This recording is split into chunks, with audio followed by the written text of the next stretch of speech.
ces éloges flatteurs. Je ne sais pas si je les mérite. Voilà, alors en tout cas, je suis heureux de revenir dans cette salle où j'avais parlé il y a 2 ans des écrans, des réseaux sociaux, puisque de par mon métier, j'étais au contact on va dire, de ce maelstrom des médias et des écrans. Mais ce soir, c'est la face B. Vous avez connu la face A de mon métier de journaliste, mais ce soir, je vous présente la face B, c'est-à-dire plus mon regard poétique sur les choses qui m'animent depuis l'adolescence, le lycée Arago. Et donc, ce que je vais vous présenter sont des extraits de ce recueil Solstice, qui sont pour moi j'appelle ça des instantanés de lumière. Ce sont un peu mes insolations, si je puis dire. Vous savez, comme on dit que la lumière insole la plaque photographique, le film photographique, eh bien là, des rencontres, des séjours, des voyages ont insolé ma mémoire. Et donc j'en ai tiré ces espèces de polaroïdes de mots, si je puis dire. Et j'en ai écrit sur ces régions de lumière que sont la Méditerranée, l'Afrique, où j'ai vécu, où j'ai travaillé, à la fois comme coopérant, puis comme journaliste pour Jeune Afrique, et puis aussi l'Océanie, où j'ai eu la chance de séjourner il y a un certain nombre d'années pour les services culturels de l'ambassade de France. Voilà. Et donc, ce sont des cartes postales poétiques, et je voudrais vous en faire partager quelques-unes ce soir, et vous remercie de votre attention et de votre patience. Alors oui, puisqu'on est ce soir sous l'égide de Walter Benjamin, voilà, Walter Benjamin marchait dans la montagne vers la route de ce qu'il pensait être la liberté, et puis il a trouvé malheureusement l'arrestation et la mort. Mais je dirais que l'homme par nature est un nomade depuis la nuit des temps, depuis le rift africain, dans l'Est africain, où les premiers hommes se sont redressés et ont conquis toute la planète, à pied. Donc l'homme marche. Le poète Lanza del Vasto, philosophe qui a vécu dans l'Hérault, dit une phrase très belle qui m'a toujours accompagné: il faut que l'homme avance, ou bien qu'il erre. Rester lui est impossible. Donc voilà, nous avançons, nous marchons, nous nous mettons en route vers l'ailleurs, vers l'inconnu, vers ces terres lointaines qui aimantent depuis la nuit des temps la curiosité des hommes, des voyageurs. Le poète portugais Fernando Pessoa parle de l'ivresse de l'ailleurs. Voilà, c'est ce qui nous anime, et voilà, nous avons tous rêvé de voyage, et j'espère que vous avez accompli de très beaux voyages, que vous en accomplirez d'autres, vous en ferez d'autres, et je vous propose quelques escales en Méditerranée, en Afrique et en Océanie. Alors cet appel de l'ailleurs, il y a l'injonction terrible du poète voyageur Blaise Cendrars. Je ne sais pas si vous le connaissez, mais quand tu aimes, il faut partir. C'est terrible, il dit, quand tu aimes, il faut partir. Quitte ta femme, quitte ton enfant, quitte ton ami, quitte ton ami, quitte ton amante, quitte ton amant. Quand tu aimes, il faut partir. Le monde est plein de choses surprenantes. Regarde, ces beaux magasins, ces belles marchandises. Il faut apprendre à vendre, à acheter, à revendre. Donne, prends, donne, prends. Quand tu aimes, il faut partir. Il faut savoir chanter, courir, manger, boire et siffler. Et il faut apprendre à travailler. Quand tu aimes, il faut partir. Ne te niche pas entre deux seins. Ne reste pas là en larmoyant. Respire, marche, pars, va-t'en. Blaise Cendrars. Alors un peu à l'écho, à Blaise Cendrars, j'ai écrit un texte qui est un hommage à tous les marcheurs, et notamment, je pensais à Théodore Monod. Je ne sais pas si Théodore Monod, qui était un scientifique et qui a arpenté les déserts et qui nous a laissé de très beaux livres. Installez-vous, madame, il n'y a pas de problème. La poésie, c'est la lenteur. Voilà, on a le temps. Alors, vous trouverez donc ce texte dans mon recueil. Ça s'appelle tout simplement Part. Mais je vous dis, quand vous l'entendrez, pensez à Théodore Monod. Pars droit devant, sans te retourner. Ne fixe que l'horizon, qu'il soit ta boussole, ton viatique, ta richesse, ton Graal. Et marche droit devant, sans te retourner. Et surtout chante pour supporter la douleur de tes pieds scarifiés aux éclats de silice. Arrime-toi à l'horizon dansant comme saoulé de naphte. Quel est donc cet incendie aux extrémités d'un monde fossile pour nous fasciner tant et soumettre nos pas aux tyrans de la marche? Alors voici une première escale en Méditerranée, en Algérie. Vous connaissez peut-être, il y a une très belle cité qui est représentée sur la couverture de mon recueil, qui s'appelle Gardaïa. Et Gardaïa, c'est une ville d'architecture traditionnelle qui est la dernière halte avant le désert. Donc les chameliers, maintenant évidemment c'est les bus, hein. Tous les voyageurs s'arrêtent pour faire le plein, pour acheter des vivres, des victuailles.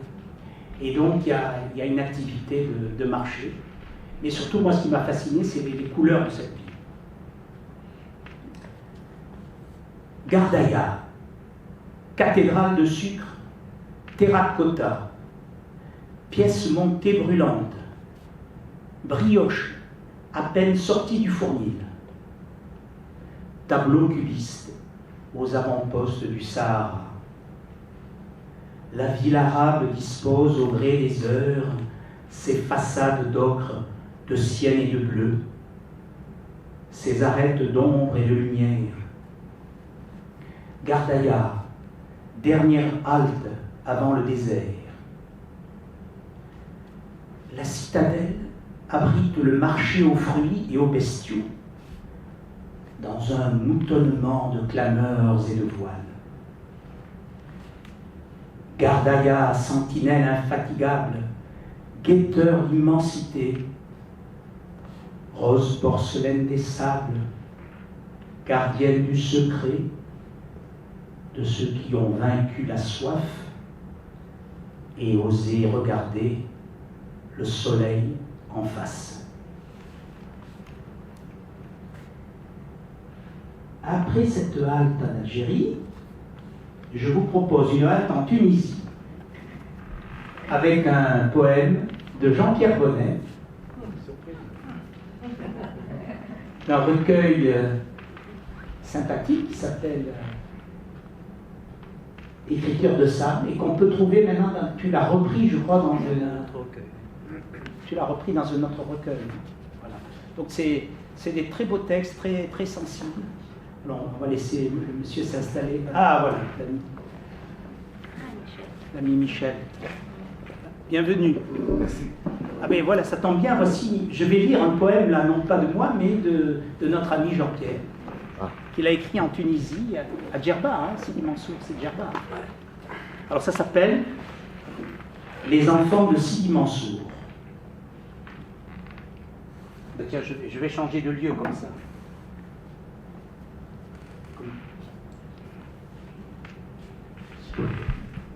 À Sidi Mansour, les enfants du sable en voie de développement, les enfants du tiers désert sont entre ville et mer.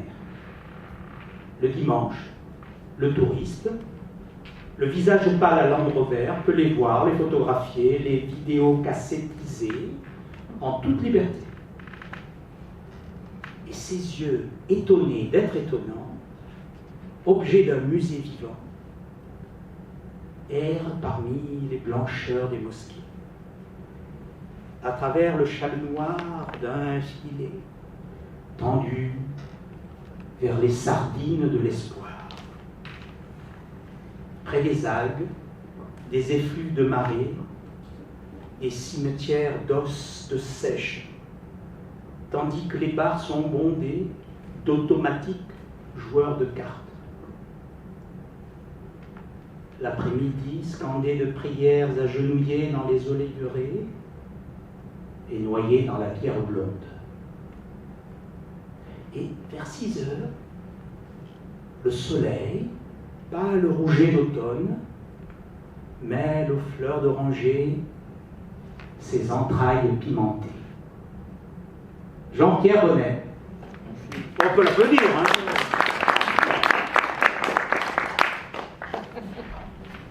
Et alors, ça m'a donné une correspondance avec un texte que j'ai écrit sur la Tunisie. J'ai été plusieurs fois en Tunisie parce que j'ai fait mes études avec un Tunisien qui m'a fait découvrir sa ville, Sousse, et puis Monastir, et c'est ce très très beau pays. Vous savez, la Tunisie, bien sûr aujourd'hui c'est un pays arabe, mais c'était la terre des Phéniciens, et les Phéniciens ont été là beaucoup plus longtemps que ne sont là les Arabes, parce qu'on dit Tunisie arabe, mais Tunisie phénicienne. Et vous savez qu'il y a un lien entre notre région et les Phéniciens. Hannibal. Et oui, vous savez que quand Hannibal est allé attaquer Rome à revers en traversant les Alpes, il a d'abord traversé les Pyrénées. Il a traversé les Pyrénées, peut-être au Perthus, on pense, enfin, ce qui était le col du Perthus, et il a campé à Illiberis, mon village natal.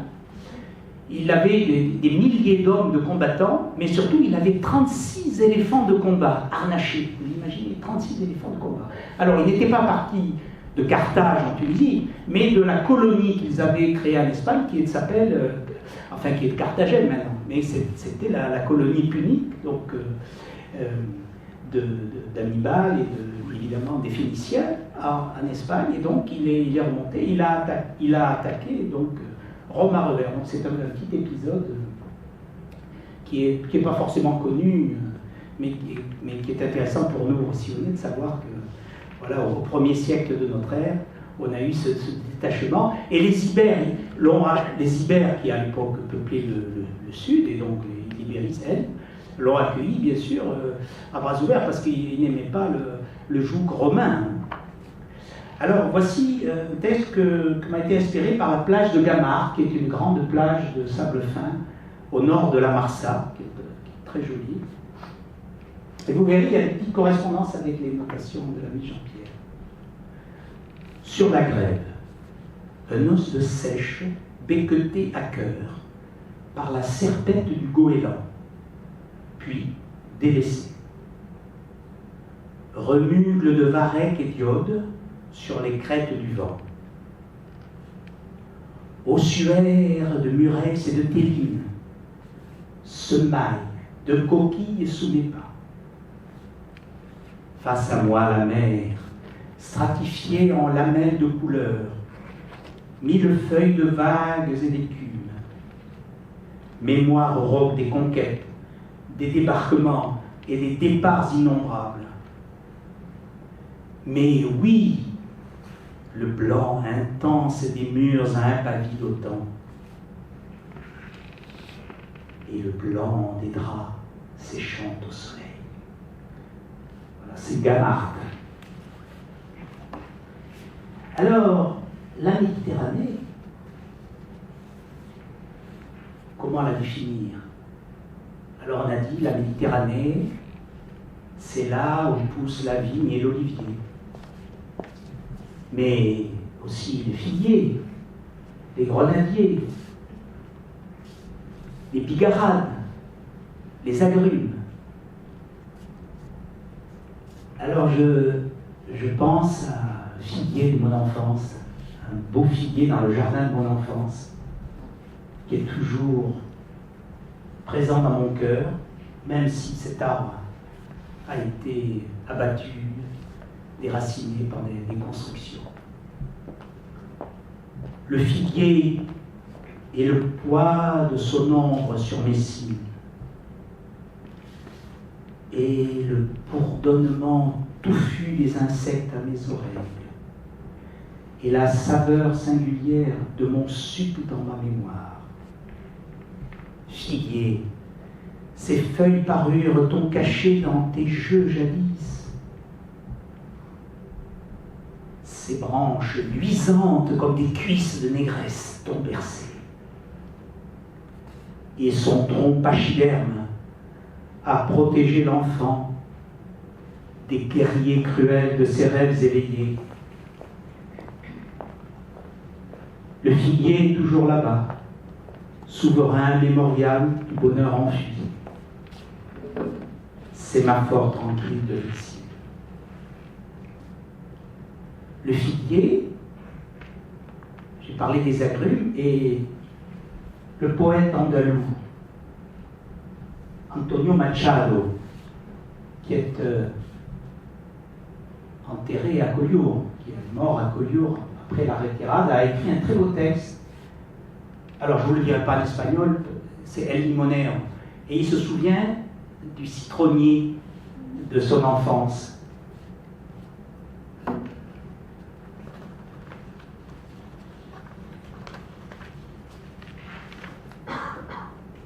El Limonero.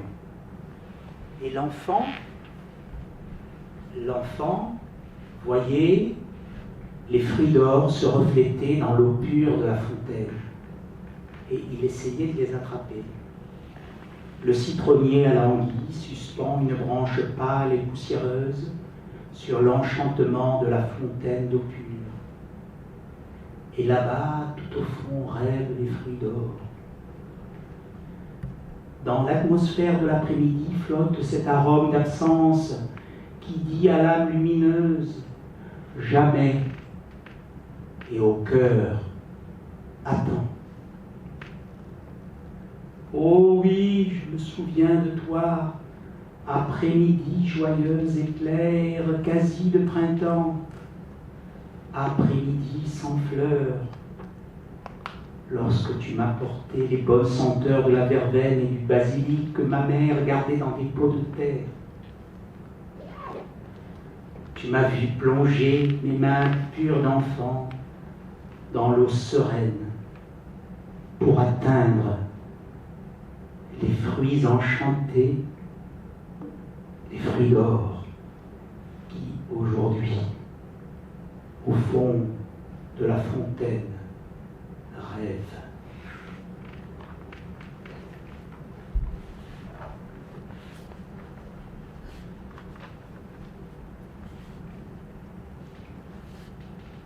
J'ai parlé des Phéniciens et on a retrouvé un poème anonyme, probablement d'origine phénicienne, puisqu'il date du Xe siècle avant Jésus-Christ, vous voyez.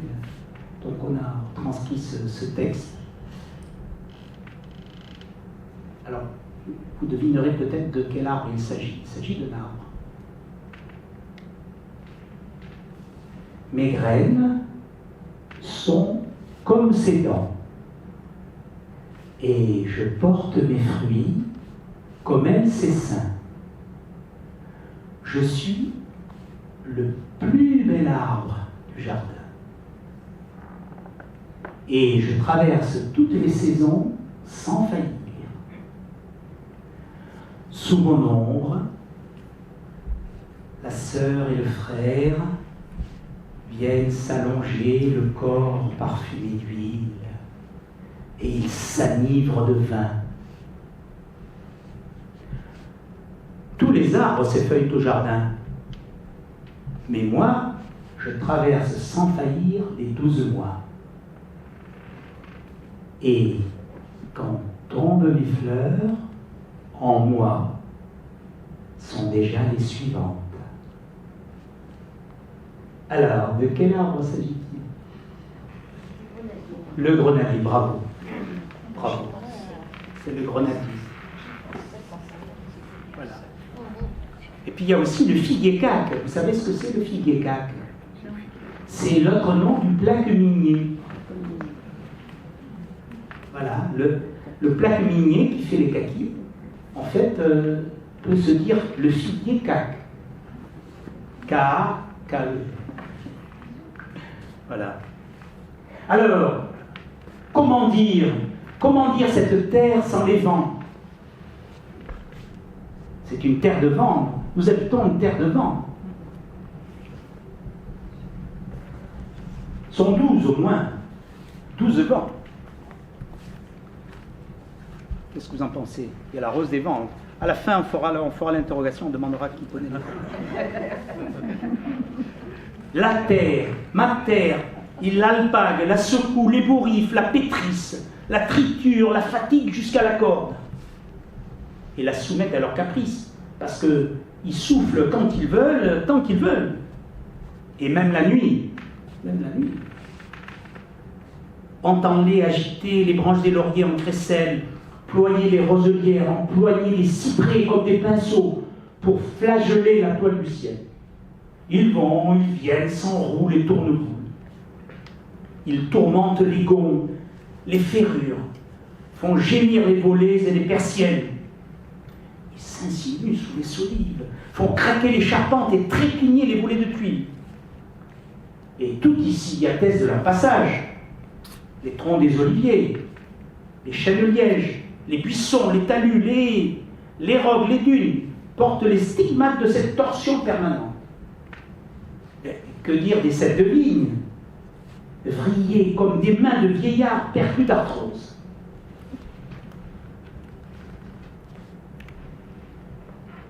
Des vignes qui donnent un vin épais, sombre et âpre.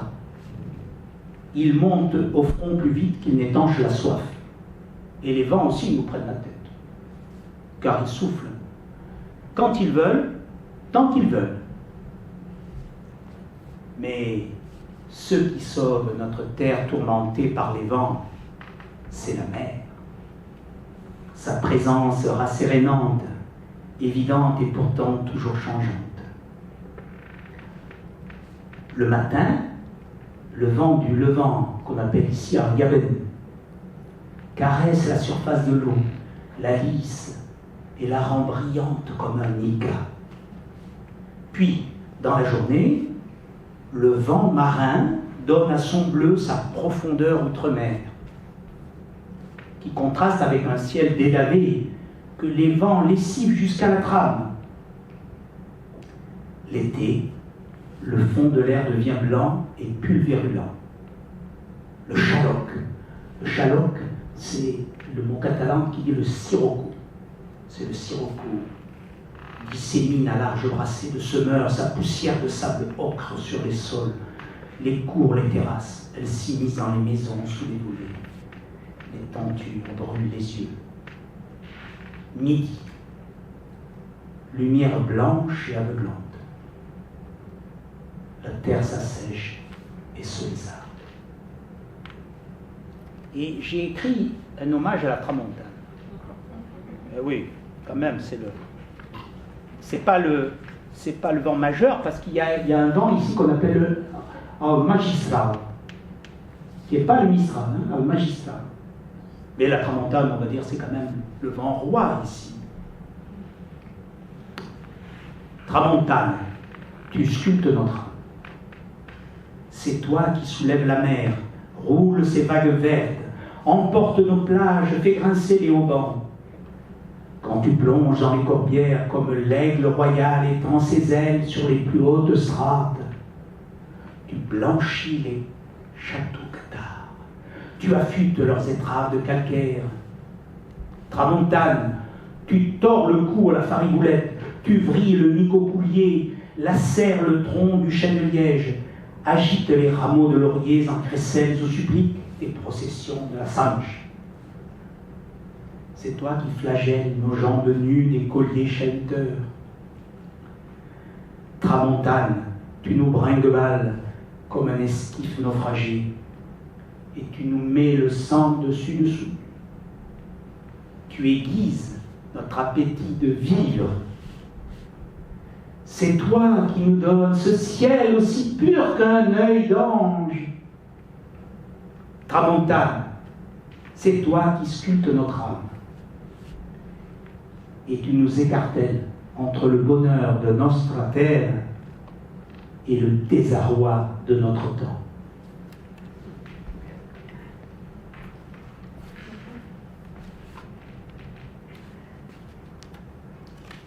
Alors, avant de quitter la Méditerranée pour la franchir, pour aller en Afrique,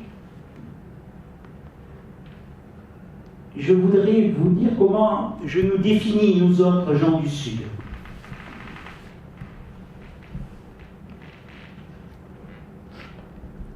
Notre force, c'est la confluence des siècles de métissage, d'accostage, d'invasion, de commerce, de querelles, de brassage, de brigandage.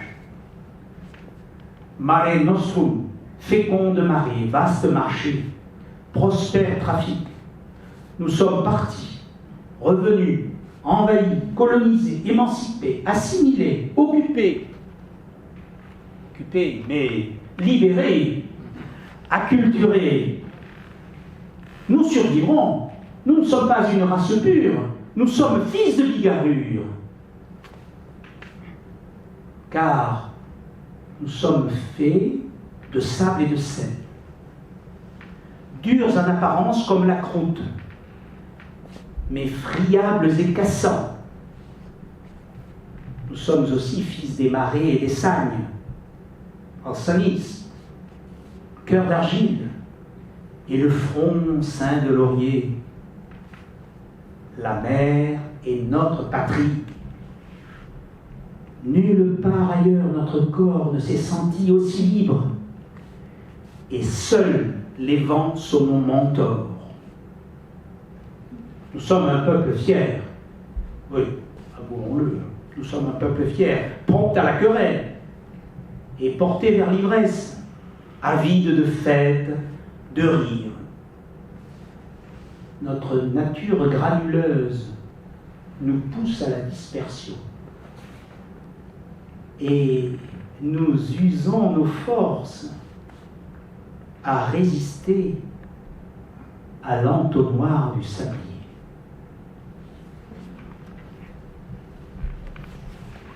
Alors nous allons franchir la Méditerranée pour nous rendre sur le continent africain,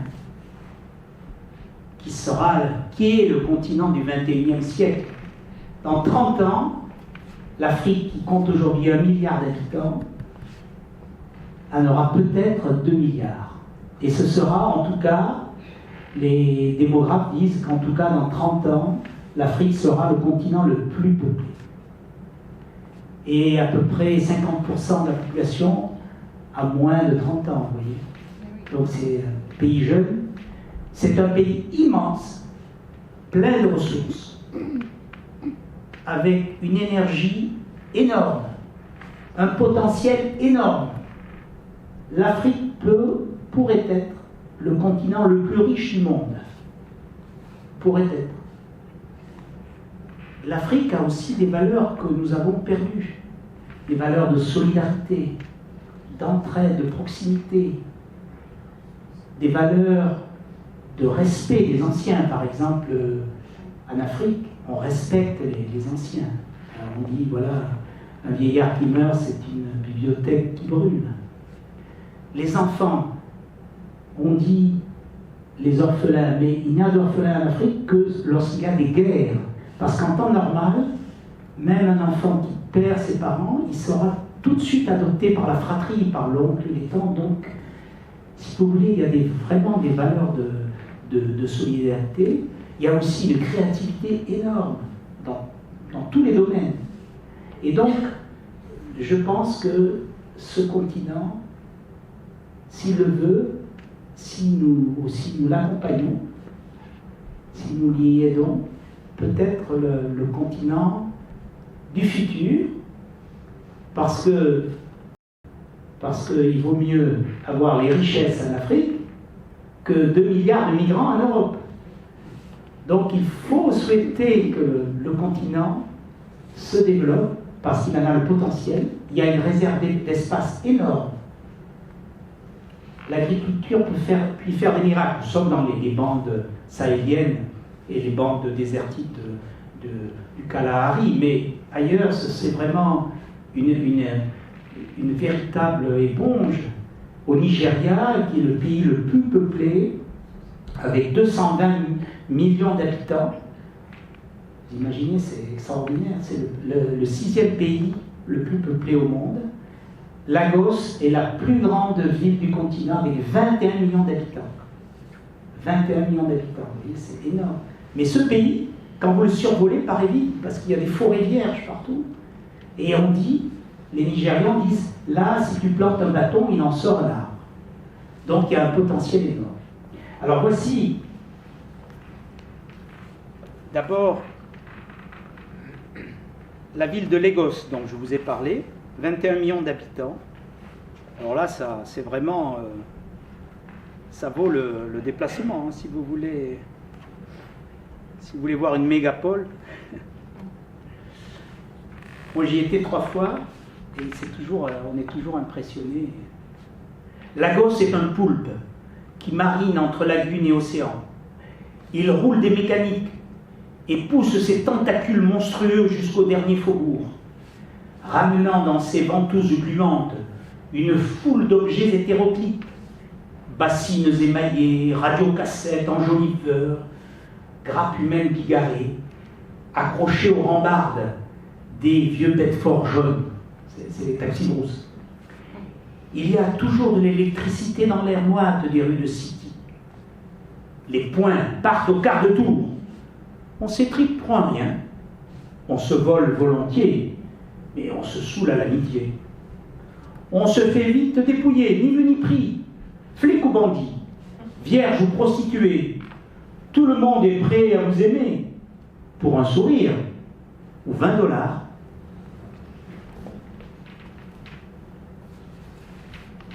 Afrique, Afrique mère, Afrique amère. Terre d'exubérance du fleuve Niger qui charrie ses pépites d'or noir à tes équateurs de luxuriance. Ô forêt d'équinoxe, spongieuse comme un chuintement de source sur la mousse, bourdonnement perpétuel des peuples coléoptères. C'est le tempo lancinant de la symphonie équatoriale que ponctue le contru des oiseaux de paradis, dont la somptueuse parure sur le casque des chefs suppléera au cri originel. Africa Mater, Africa Matrice, tu te refermes sur les derniers seigneurs des forêts, que des excavatrices imperturbables repoussent toujours plus loin dans leur tombeau de chlorophylle.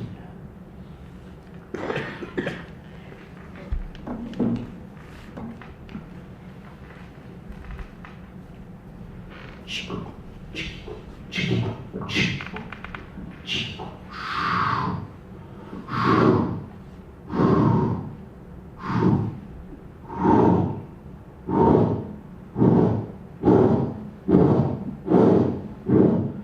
Locomotive d'or, locomotive d'or, aussi riche en pistons, aussi chargée des cieux que de siècles un sépulcre, locomotive d'or, Chico, Chico, Chico, croqueuse d'un charbon, plus fruité, plus juteux que la canne à sucre, locomotive d'or.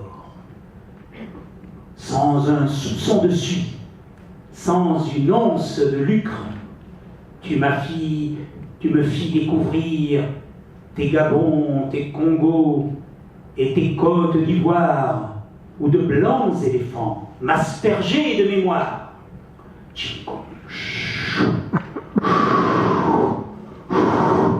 Locomotive d'or, te voici enfin venu du cœur du fond du temps,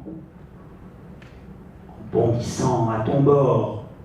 Ma chair devient esprit et mon âme tam-tam, oui, tam-tam-tam, dessous, dedans, partout, dehors.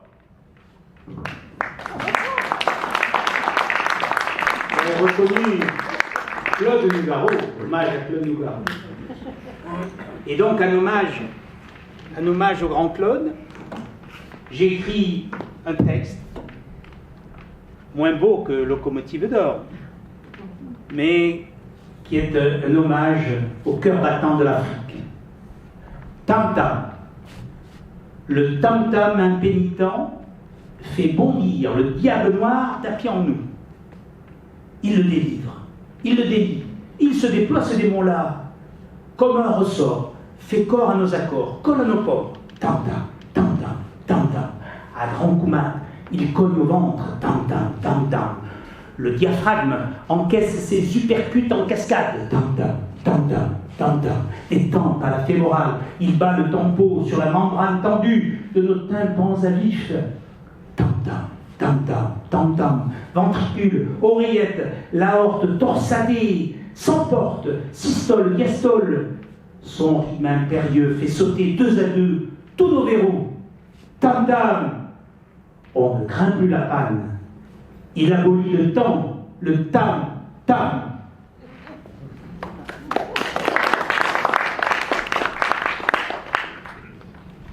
Merci. Alors, après le continent africain, nous allons terminer ces escales par l'Océanie, avec l'Australie et les Marquises.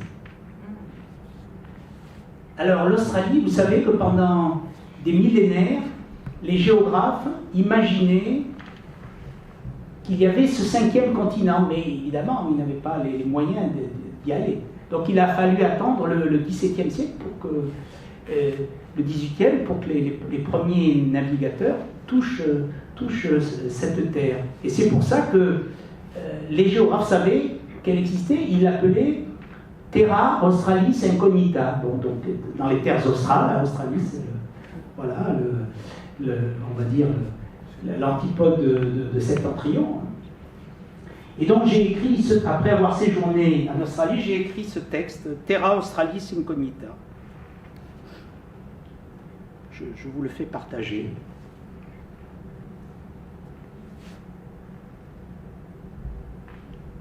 Ici, le désert est de sang. Aux confins du monde, extrême rivage, ultime frontière, dernière planète, réserve d'espace, espèce de rêve, presque vérace, ballon d'oxygène pour notre terre qui suffoque, sablier à l'envers. Pendant longtemps, tu n'as existé que dans l'imagination de géographes visionnaires et dans la folie de navigateurs solitaires. Convoité avant que d'être Terra Australis Incognita. Rétive à toute appropriation, tu épuises les regards et les corps. Ton exploration fut un cimetière. Seuls y survivaient, bien avant les Blancs, de petits hommes rouges, apprivoisant patiemment le désert. Ils étaient reliés au mouvement circadien des astres, respectaient les divinités telluriques qu'ils pensaient pétrifiées dans de grands mégalithes fauves, surgissant de la mer de sable. Aujourd'hui, ils sont étrangers sur leur propre terre. Ils sont devenus une espèce fossile, survivants précaires, faute d'espace. Car l'homme blanc a modelé ce territoire immuable en urbanité standard. Paysage bétonné, bitumé, clôturé, anodisé. Pourtant, l'Australie résiste à tout quadrillage. L'homme blanc s'y est installé, mais il ne l'a pas annexé. Il bivouaque sur une planète vague où, à perte de vue, sur cette terre solitaire, des gommiers fantomatiques dressent leurs troncs d'albâtre sur le bleu incandescent d'un ciel immense. Et lacèrent de part en part les cris rauques des corneilles ou le sillage blanc des cacatoès à crête de soufre. Et si l'homme paraît terriblement seul, il flotte dans un décor trop grand.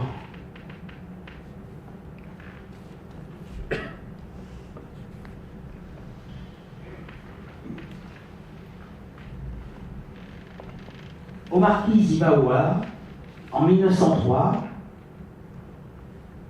un jeune officier médecin, Victor Ségalin, débarque à Ivaoua, et quelques mois avant, l'artiste Paul Gauguin vient de mourir,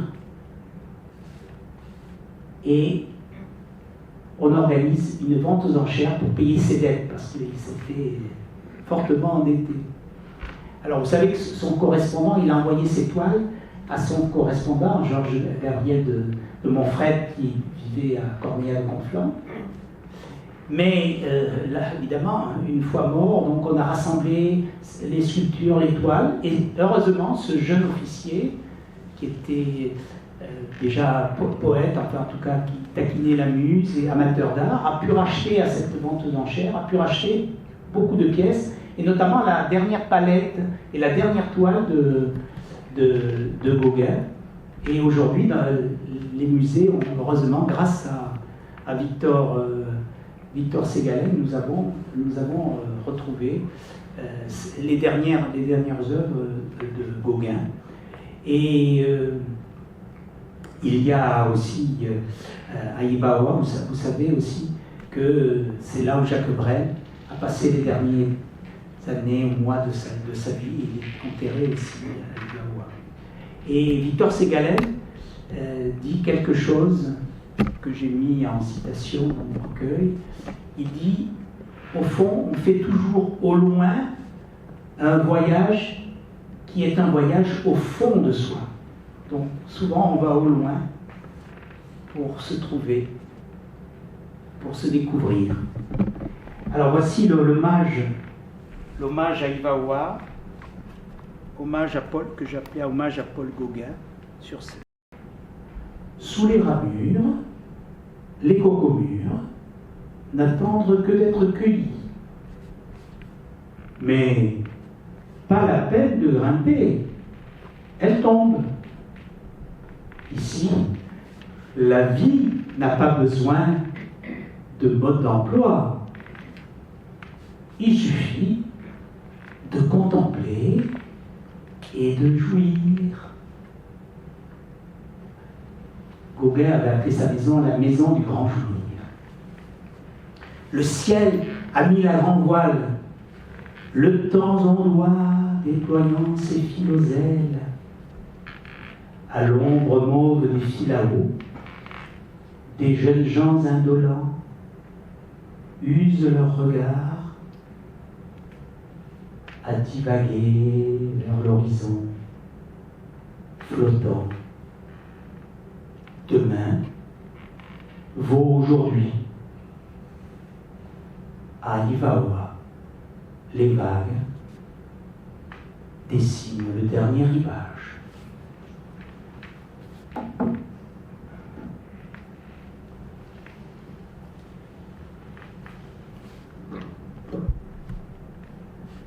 Il parle de la mort, comme tu parles d'un fruit. Il regarde la mer, comme tu regardes un puits. Les femmes sont lascives au soleil redouté. Et s'il n'y a pas d'hiver, cela n'est pas l'été. La pluie est traversière, elle bat de grain en grain quelques vieux chevaux blancs qui fredonnent Gauguin. Et par manque de brise, le temps s'immobilise aux marquises. Du soir montent des feux et des points de silence qui vont s'élargissant.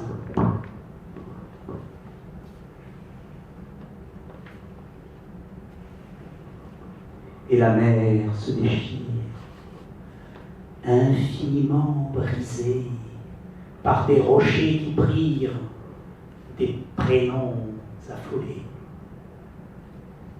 Et puis, plus loin, des feux, des chants de repentance, et quelques pas de deux, et quelques pas de danse. Et la nuit est soumise, et l'Alizé se brise aux marquises. Le rire est dans le cœur, le mot dans le regard. Le cœur est voyageur, l'avenir est au hasard.